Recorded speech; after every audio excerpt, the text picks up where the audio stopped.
intersection of making art and making money.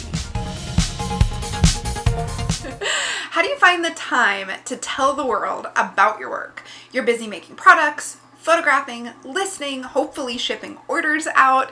So how in the world do you make the time to also do marketing? That's what we're going to talk about in today's podcast episode of Explore Your Enthusiasm. Hello, I'm Tara Swiger. This is Explore Your Enthusiasm, episode 104, and today we are going to tackle the problem of never having enough time for marketing. But before we dive in, I want to let you know that Craft Your Marketing, which is a 5-week course on building your own marketing plan, is now open. Yay! I've taught this class all over the country and soon all over the world, and it's now available online for the first time in over a year. So you can go to taraswiger.com/CYM to learn more. That's taraswiger.com/CYM. Now, I want to ask you, do you really not have the time for marketing? As a refresher, marketing equals any communication or any communicating of the value of what you sell to the people who are going to love what you sell. So part of the reason that a lot of people think that they don't have time is because you think that marketing is something more, something bigger. You think marketing is only marketing if you're posting 1,000,000 times a day, or you're writing a blog post every single day, or you're being on every social media tool all of the time. But when you remember that marketing is any kind of communicating the value to the people who are going to love it, you find that you're probably already doing marketing. Because marketing is every bit of communication you're doing. So you may already be marketing more than you think. For example, if you do craft shows or farmers markets and you talk to the people who walk up to your booth, that's marketing. If you contact galleries or shop owners who sell your work, that's marketing. You're talking to the people who buy your work. If you use social media tied into your business, then even when you were talking about personal stuff, that's marketing. You're communicating something about you and your business and what you value to your potential buyers, to the people who are following you because they're interested in what you make. So it's important to recognize that all of this communication is marketing so that you can make the right decisions and you can be as effective as possible when you do it so that you can make good choices. When you want to focus on communicating the right message in all of these situations. So if you've been thinking that marketing is only social media and not what you say to somebody at your craft show booth, you might not be saying the most effective thing when people come up to you at your craft show booth. So you want to decide on your message and your people and then use that message on craft shows, when talking to shops, when posting anything online. That's what I mean when I say it's all marketing, is you have to first think it through and then apply it to all those situations, not just like Twitter or Instagram or Pinterest. So as I've been saying this, you might be realizing, oh, I'm totally already doing marketing, but I haven't been thinking about it as marketing and I've just been saying whatever. And that's totally okay. It's totally fine. If you are communicating the value and people get it and are into it, then you're doing a great job. You don't have to think of it as marketing. Just forget all about that and do what you're doing. But if you aren't getting the results that you want, I'm going to tell you it's totally okay. However you've been doing it is fine. The next step is for you to get really clear about what your message is so you can communicate it clearly, and then who your people are so you can choose the right outlets that are going to reach them directly, and then make a plan for doing that, for showing up there and communicating with them consistently. So my class, Craft Your Marketing, walks you through all of that, walks you through discovering your message, picking your people, choosing your tools, and then making a plan to do it consistently. So now what if you're not doing any of the marketing I just mentioned? You're not doing craft shows, you're not listing things on Etsy, or the marketing you're doing just isn't enough. Now, first of all, wait, what exactly do I mean by enough? This is a really big question because I want you to measure enough or not enough by your own standards of what you want your business to be. So if you have exactly the amount of sales and profit that you want, then your marketing is fine. I want you to stop worrying about if you're doing enough marketing. If your business is at the level you want your business to be at, then your marketing is fine. I occasionally meet makers who are killing it, who are at capacity and are concerned that they're not doing enough marketing. Well, marketing is about communicating value to potential buyers. If you have the buyers you can handle, then you're clearly doing a good job there. Okay, so if you only post on your blog once a month, or you only ever tweet when you remember, which is every 3 months, and yet you're completely at capacity, then don't worry about marketing. Worry instead about infrastructure and systems. I don't want you to use someone else's marketing and how often and consistent they show up as a measure for if you're doing enough. I want you to use your own measure of if your business is where it's at to measure if you're doing enough marketing. Okay, so if you don't have the kind of sales that you want and you're not building the community of buyers that you desire, then you might need to up your marketing game. So you need to become more effective, more focused on your right people, and then you need to implement it consistently. So my class, Craft Your Marketing, guides you through doing this, making your own marketing plan. But if you need more marketing and you don't know how you're going to find time for it, then I want to talk about a few ways for you to find time for your marketing. So although you can actually create the marketing plan with my class, Craft Your Marketing, if you right now are being like, I have no time, then you need to figure that out first. So here are some ideas for how to find time for your marketing. The first one is to start with a plan. You need to know what you're doing in order to not take too much time doing it. So everything in your life goes faster if you have a plan for it. So if you don't know what you're trying to communicate to potential buyers, one of two things are going to happen. I see this all the time. The first one is you're going to do less of it. You're going to communicate with your buyers less often if you don't have a plan or know what you're going to say, because every time it's like a new. And the second thing is you're going to put it off until you finally have the time to think it through. And that time is like never going to come. So one of those two things are going to happen if you don't know what you're going to say. You're just not going to say it, and then you're going to put it off. But if you have a plan, you can scale that plan to fit the amount of time you have, and implementing, actually doing the plan, takes a little bit amount of time each week. So you can make the plan for the amount of time you have, and then doing it doesn't take nearly as much time as thinking it through takes. So I want you guys to remember this. It's not that marketing takes a lot of time. It's figuring out your marketing that takes time. So if you have no idea how to talk about your work, you're going to have to think it through every single time you list a new product. If you have no idea who your people are, you're going to have to think that through every time you try to decide, is this a craft show for me? Is this the platform for me? Is this the shop I should be approaching? You're going to have to rethink it through every time. But if you know that stuff, you can just act on it. It's going to take you less time to actually implement it than it does to create it. So if you don't know who your people are, you're going to have to think it through every time. If you don't know what your message is, you're going to have to think it through every time. Instead, you could think it through once and enact it multiple times. Yay for being effective. So having a plan means that you think it through once and you don't have to rethink it every day. So when I say a plan is just knowing what you want to say about your work, who buys it, and what tools you're going to use to communicate that message to those people. A plan is knowing exactly what you're going to do and when that message is going to go live. So your overall marketing plan is that first thing I said. What to say about your work, who buys it, and what tools you're going to use. A content plan is knowing actually what specific piece of content you're going to post and when you're going to post it. So once you have a plan, you can do step number 2, which is to batch it. Batching it just means doing a bunch of the same kind of things at once. So I batch grocery shopping. In my family, we do about 2 weeks of grocery shopping once every 2 weeks, right? We get everything we need for the next 2 weeks of meals at once, instead of every day buying the food we're going to eat that day. So we batched grocery shopping. I batch my email checking. As I record this, I actually haven't checked my email yet for today because I'm going to sit down and I'm going to do it all at once, as opposed to answering each email as it comes in, which would have interrupted me all day long and I wouldn't have gotten anything done, like writing and doing this podcast. So in your marketing, you can do all of your descriptions or all of your photographs or outline all of your emails or blog posts at the same time. You can batch the creation of them.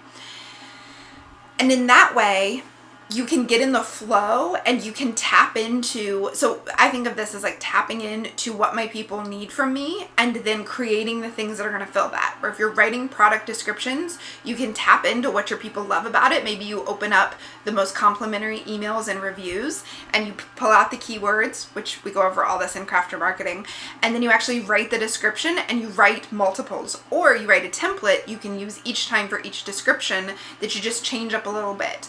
Or maybe you do all of your photography at once. And that could be photography for your products, or it could be photography for something like Instagram or your blog, where you go around your house and you photograph multiple things. So here's an inside tip. My Instagram, when you see lately, if you're listening to this in the spring of 2016, lots of photos of flowering trees. All of those photos have come from my morning runs, and the prettiest of morning runs. So that's maybe 2 or 3 runs or walks around my neighborhood have provided me photos for like 3 or 4 weeks. Because I took a zillion, right? There's like a redbud, there's a dogwood, there's a buttercups, there's like, I don't even know the names for all the flowers that there are, tulips and such. And so I took all of those photos and then I can spread them out and share them. The same thing is true even when I ball up a ball of yarn for a new project. I take multiple photos of it at multiple angles. I group it with other yarns, I group it with my other projects because I'm already in the photo taking mode. The sun is out, it's brightly lit, might as well do it now. I also occasionally batch my podcast posts. If you guys watch my podcast on Periscope, then you know that often before I travel, I'll do like 3 podcast episodes all in a row. So I write them all and then I do them all. And even my daily Periscopes, I do an outline for the next, depending on what I'm working on, it can be anywhere for a week or 3 weeks. I list all of the topics I'm going to cover. I don't write those out, but I at least know the topic I want to cover. And then right before I start the Periscope, I make a little outline so I know the points I want to hit. But I batch it like that so that I make sure they make sense week to week and day to day. They all tie together. So by batching, you do a lot of your stuff in one period of time if you already have a plan and you know what stuff you're going to do. Because remember, your plan is going to tell you what kind of tools you're using and what messaging you're putting on those tools. Your content plan is going to tell you how often you post to those tools. So you know, I have a photo every day on Instagram. And that's just an example. You might do 3 photos a day, or you might do a photo every 2 days. You might know I have 2 blog posts a week. So you can write them all ahead of time. I work with somebody who does, I think, 3 blog posts a week, and she writes them all on 1 day a month. Then she doesn't have to think about it the rest of the month. I work with a couple people who send 2 newsletters a month, and they write all the newsletters for the month on 1 day. And it doesn't even take a whole day. It takes a couple hours. And that lets them not have to think about it again. Then they put it in, they edit it, they put it in, they schedule it. They literally don't think about it again. So I want you to stop thinking about writing it, creating it, and posting it as the same thing. Even in Etsy, you can create shop listings ahead of time, right? And save them and then post them later. So you want to think about writing it and posting it as separate tasks. And you can actually do the writing and the preparation and everything. And I say writing, but it could also be photography or shooting videos in one batch and then actually post it, list it, make it live at another time, at the time when it goes live. So there is no benefit to you or to the people you serve by waiting until the last minute to create a piece of content. If your content, which we've talked about in recent podcast episodes, if your content is there to serve the people that love your product, if you are, for example, answering their questions or pointing out the benefits or helping them be a better user of your product, like helping it fit into their life better, then there is no benefit of you writing that at the last minute. The benefit to both you and the buyer is for you to create your best stuff possible, and you can't do that at the last minute. That's why batching it and really getting in the flow and really getting like a picture of your person and thinking about how you're helping her, that is going to help you create better content and also create more of it. So you want to stop thinking about writing it and posting it as the same thing that needs to happen at the same time, because there's no benefit of doing that at all. Now, you're going to be more effective and make fewer mistakes if you think it through ahead of time and if you have it planned out and you have it ready to go. That's how you stay consistent with your plan. And the sub point to batching it is to schedule things. I have a whole blog post about how I schedule things. You'll find it on the link in today's show notes, which are at taraswiger.com/podcast104. And that blog post is called Make Social Media Easier, aka Schedule Things. That's a key to making social media especially easier, is to schedule things ahead of time. And I walk through how I schedule my own content, how I schedule outside content, how I schedule like articles that I know my people would enjoy reading. I talk about all that in that blog post, but there'll be a link to that in today's podcast show notes at taraswiger.com/podcast104. But really just the key point is that so there's definitely no benefit to writing things at the last minute, but you also don't have to schedule it at the last minute. You don't have to be live when you decide to make the thing go live. Now, in a lot of tools, like Twitter and Instagram, the kind of immediate back and forth is part of the culture. So you definitely want to make sure you're showing up in those places. I do not recommend just scheduling, say, post to Twitter and then never going on Twitter and talking to people. That's not effective at all. But I schedule things to go live when I'm actually going to be live online. So I don't schedule a lot of things to post in the middle of the night when I'm not answering or talking to people. I schedule it to go live during my workday, but I do it ahead of time so every workday I don't have to stop and think, wait, I haven't linked to the most recent blog post on Twitter. Wait, I need to make sure that people know there's a new podcast episode. Instead, that's all scheduled so that I can just go and show up and have the conversations around it. Okay? Now, the next thing is to make your marketing a part of your flow. So remember, you're going to have in your plan decided what your marketing is. You're not deciding at the last minute. So once you've decided what it is, then I want you to think through, how can I make this part of the flow of my work? So, for example, you can take pictures while you make your product. You can take pictures when supplies come in the mail. You can take pictures as you get ready to put products in the mail to ship them to people. You can take pictures when you go into a new shop that carries your work. You can take pictures when you see your book on the bookshelves. You can take pictures, which for a lot of us is a big part of our content plan. You can take pictures throughout your day and then have them to post later. So if you, like me, post pictures of pretty flowering trees, you can take 10 of those pictures on your run and then use them later. Or if you're doing some gardening, take a bunch of pictures there, use them later. Make it part of your flow as opposed to this separate thing. Now, product photography is probably a separate thing. You need to get all set up to take your good product photos. But taking photos for social media or marketing purposes can be happening all of the time. It can be part of the flow of you making it. Another way to think about this is you can, as you're writing a description or as you're reading a testimonial somebody has sent you, or they don't call it a testimonial, it's like a rave review, or someone just is sending you an email thanking you for the awesome thing you've made. In that interaction, you can then use that for Twitter or Facebook or Instagram. So often when I'm writing a sales page or a podcast episode and I have a sentence that I'm like, whoa, this is a good sentence, I pull it out. And then that is something that I put on my marketing. So maybe that goes on the image that goes on Pinterest. Maybe that becomes a tweet. Maybe that becomes a Facebook post. Maybe that becomes the title of the thing. That's what I mean by using your marketing in your flow. You're writing like descriptions, blog posts, Instagram posts for your people, as you go. So use that. Keep that, and we're actually going to get this in the next point, but use that in multiple ways and capture it while you're doing it. Don't make it a separate thing later where you have to go back and capture what you already created. And that brings us to the next point, which is to use what you already have. So if you write a blog post, you take all the time and effort to write an amazing blog post, share it in all of the places that you're already using.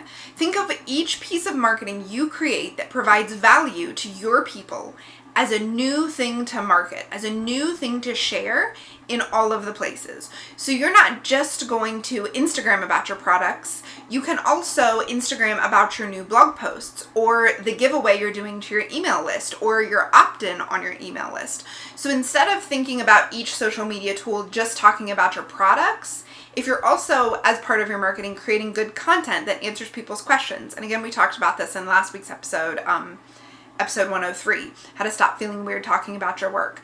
You are going to use that good content as something else to share in all the places. So when I teach about this, I talk about it as a hub and spoke system.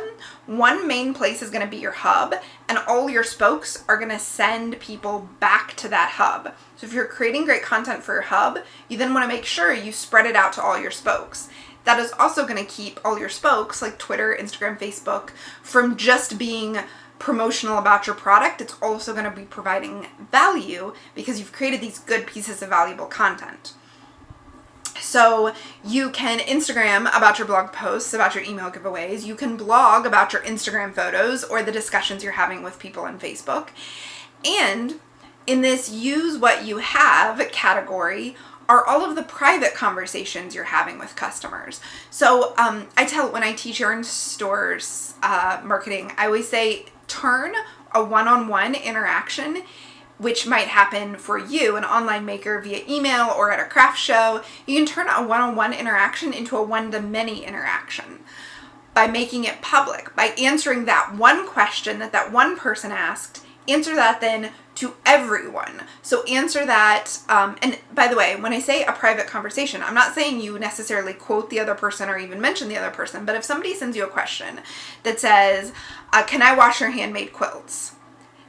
You could just answer that one person, and you should, or you could take that question and you can answer it to everyone who comes across your website. So maybe you put that in your FAQs. Maybe you write a whole blog post that is how to properly care for your handmade quilt. Then you share it on Facebook. You say how to properly care for your handmade quilt. Here are the 2 steps. Read more at this blog post. Then you put it on Instagram.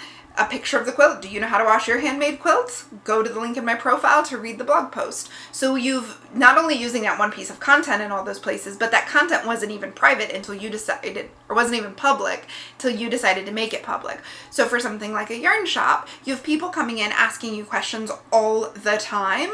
What should I make with this yarn? How much of this yarn will I need? What needles go best with this yarn? What's your favorite needle? What's your favorite notions bag? Take all of that and make it one-to-many. And if you sell at craft shows and you have that same experience, you have one-on-one conversations, make it one-to-many. There you go. That's your content plan. It's to take those conversations and turn it into something many people can read over and over and read down the road because you put it on your website. So if one person asks you the question, keep in mind that many people have the same question and you are doing them a service by answering that question. So that's what I mean about creating valuable content as you're marketing, is you're creating valuable content as in you are answering the questions people have and you're giving them the information that they want. Okay, so to use what you have, you want to share your thing in all your places. Your hub needs to go out to all your spokes. You also want to turn your one-on-one conversations into one-to-many. And then also remember to go back, and if you've been doing this for a while, you have amazing old blog posts. Maybe you have an email newsletter you sent out that is packed full of content. Reuse that stuff. Make sure you're sharing it again. You might not necessarily post the blog post again to your blog, but you can schedule tweets and Facebook posts and pins to send people back to that old good content because it's still old and good and useful. It's still good and useful and valuable to people. So don't be afraid to reuse that and to bring people back to it because it's something you've already created. And especially, so what I do, especially use the stuff that people responded to. Because if people responded to it a year ago, it's probably still good. Unless it was really, really time bound, it's probably still applicable. If you still sell that product, it's probably still helpful to people. So as an example of this, or a way of doing this, I go to Google Analytics and I look at my site and I look over the past 2 or 3 years at the most popular posts. So often the most popular pages are going to be your homepage and then your about page and maybe your email sign up.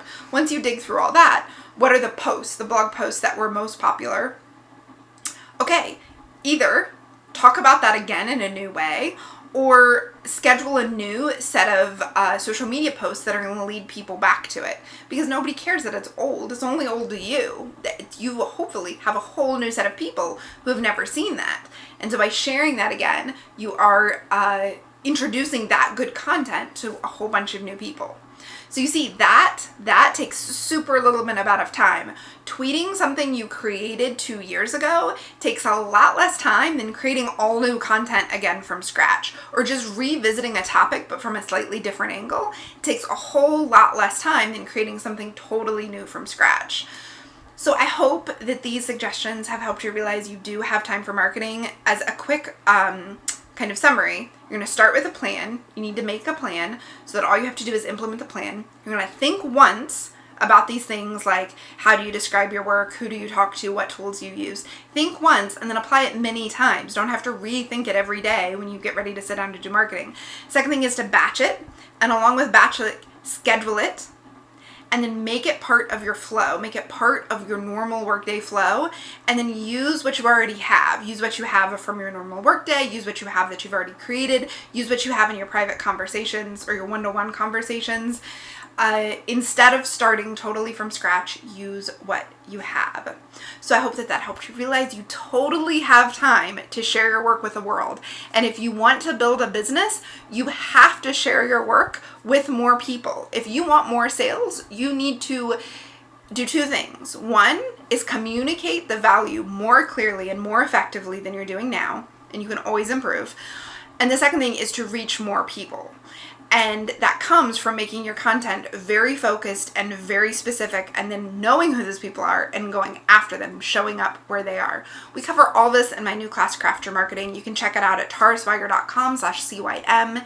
If you feel weird talking about your work, or you'd like links to any of the things I mentioned in today's episode, including that blog post about how I schedule social media, you can find links to everything and the worksheet, Stop Feeling Weird About Your Work, at taraswiger.com/podcast104. That's taraswiger.com/podcast104. Thanks so much for watching. You can get weekly lessons like this in your inbox, along with access to worksheets and checklists and transcripts from all the podcast episodes when you sign up below. You can also subscribe on YouTube, and YouTube will notify you when there's a new video. And you can follow me on Twitter or Instagram. If you do, be sure to say hello or leave a comment below the video to let me know you're there. Thank you so much for watching, and have a very enthusiastic day.